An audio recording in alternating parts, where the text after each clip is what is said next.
اور آؤ میں تمہیں بتاتا ہوں ہمارے درد کو اگر سب سے زیادہ محسوس کرنے والا کوئی ہے، ہمارے غم کو سب سے زیادہ سہنے والا کوئی ہے، وہ میرے آقا مدینے کے تاجدار کی ذات ہے۔ خود میرے آقا فرماتے ہیں میرے امت کے کسی کے پاؤں میں کانٹا بھی چبھے تو اس کا درد مجھے ہوتا ہے۔ اللہ ہے کوئی دنیا میں اس طرح؟ ایک روایت سنو، توجہ ادھر توجہ۔ جب میرے آقا صلی اللہ تعالیٰ علیہ وسلم کی وفات کا وقت قریب آیا، سنو اے مسلمانوں، ملک الموت حجرے میں داخل ہو گئے، اجازت لے کر آئے۔ یہ آخری دن تھا میرے آقا کا، نزع کا وقت چل رہا ہے۔ نزع اور سکرات کس کو کہتے ہیں پتہ ہے؟ اس وقت آدمی اپنی ماں بہنوں کو اور بھائی باپ کو نہیں پہچانتا۔ سکرات کے وقت تو آدمی کو اپنا نام تک یاد نہیں رہ جاتا۔ بڑی سخت حالت کا نام ہے سکرات۔ اچھے لوگ اپنوں کو بھول جاتے ہیں، نہیں یاد رہتا۔ نبی مکرم شہنشاہ دو عالم مصطفیٰ جان رحمت صلی اللہ علیہ وسلم کا آخری وقت ہے، ملک الموت آئے اجازت لے کر روح قبض کرنے کے لیے۔ تب جانتے ہیں میرے نبی نے سب سے پہلے سوال کیا کیا اسرائیل سے؟ اے ملک الموت، یہ نزع اور یہ سکرات کی جو تکلیف ہے بہت سخت ہے، ذرا یہ بتاؤ کیا یہ تکلیف میری امت کو بھی دی جائے گی؟ اللہ، یہ تکلیف کیا میری امت کو بھی آئے گی؟ کون ہے جو ہمارے سکرات کی تکلیف کو بھی اپنے نزع کے وقت یاد کر رہا ہو؟ اپنے نزع کے وقت اسی کو اعلیٰ حضرت نے فرمایا تھا، جو نہ بھولا ہم غریبوں کو رضا، یاد اس کی اپنی عادت کیجئے۔ ہم غریبوں کے آقا پہ بے حد درود، ہم فقیروں کی ثروت پہ لاکھوں سلام۔ اے سنی نوجوانوں، سب سے زیادہ ہماری فکر کرنے والے وہ نبی پاک کی ذات ہے۔ جب نبی پاک صلی اللہ علیہ وسلم سجدے میں گر کر بے تحاشا روتے رہے، کس کے لیے روتے رہے؟ امت کے لیے۔ رب ہب لی امتی، رب اغفر لی امتی۔ طائف میں پتھر کھا کر کے بھی دعا کرتے رہے، مولا میری امت مجھے نہیں پہچانتی، انہیں معاف کر دے۔ وہ نبی پاک جو معراج کے سفر میں جا کر کے بھی اللہ کریم کی بارگاہ میں سب سے زیادہ قرب کی منزل، اس سے زیادہ قرب کی منزل پوری دنیا میں کسی کو دی گئی نہیں اور نہ ہی دی جائے گی۔ اس وقت بھی میرا رسول اپنے رب سے کوئی چیز پوچھ رہا ہے تو یہ ہے کہ اے مولا میری امت کی بخشش میرے حوالے کر دے۔ سبحان اللہ۔ کون ہے جو ہماری فکر کرے گا؟ جانتے ہیں ایک صحابی نے حضور سے پوچھا، یا رسول اللہ قیامت کے دن آپ کو کہاں ڈھونڈوں، کہاں ڈھونڈوں؟ جانتے ہیں حضور کیا فرماتے ہیں؟ دیکھنا حوض کوثر پر ملوں گا، میرے امتی پیاس سے تڑپ رہے ہوں گے، اپنے ہاتھ سے پانی بھر بھر کر میں اپنی امتیوں کو پلا رہا ہوں گا، وہاں پر بھی امت کی فکر ہے۔ یا پھر حضور فرماتے ہیں اگر وہاں نہیں ملا، میزان عمل پر دیکھنا جہاں نیکیاں اور برائیاں تولی جا رہی ہوں گی، میں اپنے امتیوں کے اچھائیاں اور نیکیوں کے پلے کو بھاری کر رہا ہوں گا، وہاں مجھے دیکھ لینا، وہاں مل جاؤں گا۔ اور اگر وہاں نہیں ملا تو پل صراط پر دیکھ لینا، جو جہنم کے اوپر کا برج ہے، میں اپنے امتیوں کو وہاں سے آسانی سے گزار رہا ہوں گا۔ محشر کے دن بھی میرے آقا ہمیں فراموش نہیں کر رہے۔ ایک اور حدیث ہے، سنو سنو، ایک اور حدیث میرے آقا فرماتے ہیں کل قیامت کے دن تم مجھے دیکھو گے، میرے کندھے پر چادر پڑی ہوگی، میرے کندھے پر چادر ہوگی، وہ کھسک کھسک کر گر رہی ہوگی، میں ایک ہاتھ سے اپنی چادر سنبھال رہا ہوں گا اور دوسرے ہاتھ سے اپنے امتیوں کو پکڑ پکڑ کر جنت کی طرف لے جا رہا ہوں۔ جو نہ بھولا ہم غریبوں کو رضا، یاد اس کی اپنی عادت کیجئے۔ اے نوجوانوں مجھے بتاؤ، جو دنیا میں ہمیں نہ فراموش کرے، اور یہاں تک کہ ایک حدیث یہ بھی ہے کہ جب مصطفیٰ کریم صلی اللہ علیہ وسلم کو ان کی قبر میں رکھا گیا، قبر میں اتارنے والے صحابہ کہتے ہیں کہ حضور کے لب ہل رہے تھے، حضور کے لب ہل رہے تھے، ہم نے کان لگا کر کے سنا تو نبی پاک یہ کہہ رہے تھے رب ہب لی امتی، رب اغفر لی امتی، اے میرے رب میری امت کو معاف کر دے، میرے امت کو میرے حوالے کر دے۔ اب سنو، جو اپنی قبر میں نہ بھولے، حشر میں نہ بھولے، اے امت کے غیور نوجوانوں، کیا تمہیں یہ زیب دیتا ہے کہ اس نبی کو تم یہاں بھول گئے؟ اس نبی کو تم یہاں بھول بیٹھے۔ اسی کو تو اعلیٰ حضرت نے کہا تھا، شب صبح تک سونا تجھے، دن لہو میں کھونا تجھے، دن لہو میں کھونا تجھے، شب صبح تک سونا تجھے۔ شرم نبی خوف خدا یہ بھی نہیں وہ بھی نہیں۔ آ جاؤ اے نوجوانوں، ہمیں سب سے زیادہ پیار کرنے والا آمنہ کا لال ہے، ہم کو سب سے زیادہ محبت کرنے والی ذات مدینے کے تاجدار کی ہے۔ وہ گنبد خضرا کے مکی کی کیفیت تو یہ ہے، قرآن کہتا ہے عزیز علیہ ما عنتم، تمہارا تکلیف میں پڑنا اس رسول کو دیکھا نہیں جاتا۔ جب تم مصیبت میں مبتلا ہو تو آقا بے قرار ہوتے ہیں، وہ رب تعالیٰ کی بارگاہ میں سفارش کرتے، مولا میری امت کو اس قسم پرسی سے نکال دے، اس مصیبت سے آزاد کر دے۔ لیکن مجھے حیرت اس بات کی ہوتی ہے کہ یہ امت اس طرف دیکھ کیوں نہیں رہی؟ وہ رسول آج بھی اپنا در دولت کھولے ہوئے ہے، آج بھی وہ اپنا دربار کھلا رکھے ہوئے ہے۔ اعلیٰ حضرت نے کہا ہے، لب واں ہیں آنکھیں ہیں بند پھیلی ہیں جھولیاں، کتنے مزے کی بھیک تیرے پاک در کی ہے۔ کیا بات ہے اے مسلمانوں، تمہیں پتہ ہے ایک بات، حضرت ابو حفص سمرقندی رحمت اللہ علیہ فرماتے ہیں، مکہ میں ایک آدمی کا انتقال ہو گیا تھا۔ میں اپنی گفتگو کو سمیٹ رہا ہوں۔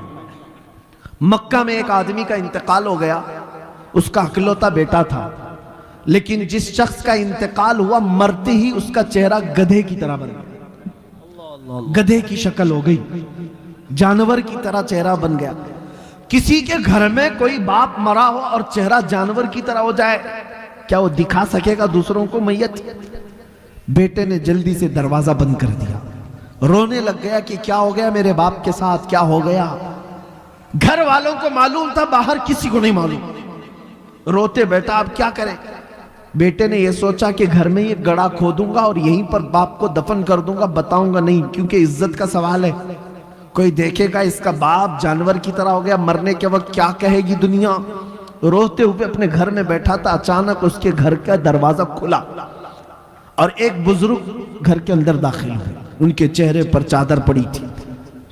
اس نے دیکھا ہی نہیں، سارے دروازے بند تھے، اچانک دروازے سے ایک بزرگ آئے، سیدھے اس میت کی طرف گئے، چادر ہٹایا، میت کے چہرے کے اوپر سے ہاتھ رکھا، دعا کی، پھر چادر ڈال دی۔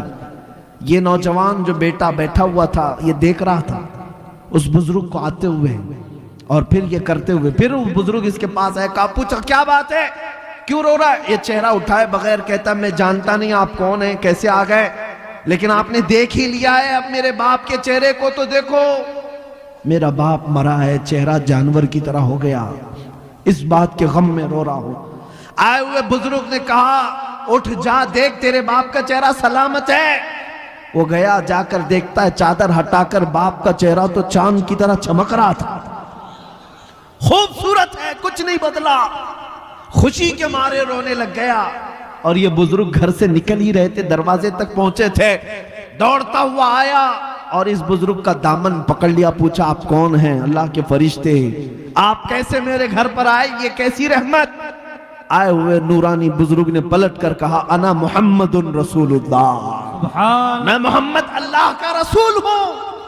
بات یہ تھی، سن، تیرا باپ ایک گناہ میں مبتلا تھا جس کی وجہ سے اللہ کا غضب نازل ہوا، ایک برائی تھی وہ میں تجھے نہیں بتاؤں گا، میں چھپا دوں گا، لیکن جس کی وجہ سے اللہ کا غضب اس پر نازل ہوا۔ لیکن اے شخص، اے لڑکے، تیرے باپ کی ایک اچھائی یہ تھی، توجہ، اچھائی کیا ہے؟ ہماری موت کے وقت بھی چہرے چمکا سکتی ہے، توجہ، موت کے وقت بھی چہرے چمکا سکتی ہے۔ نبی رحمت صلی اللہ علیہ وسلم نے فرمایا تیرے باپ کی ایک خطا تھی جس سے مولا ناراض تھا، لیکن ایک اچھائی یہ تھی کہ تیرا باپ اس وقت تک بستر پر سوتا نہیں تھا جب تک 100 بار مجھ پر درود نہیں پڑتا تھا۔ سبحان اللہ، نعرہ تکبیر، نعرہ رسالت، عظمت مصطفیٰ۔ اس کا درود جو فرشتے مجھ تک پہنچاتے تھے وہ آئے، انہوں نے کہا یا رسول اللہ غضب ہو گیا، وہ بندہ جو آپ پر 100 بار درود پڑھتا تھا روزانہ، اس کا چہرہ اللہ نے غضب سے بدل دیا۔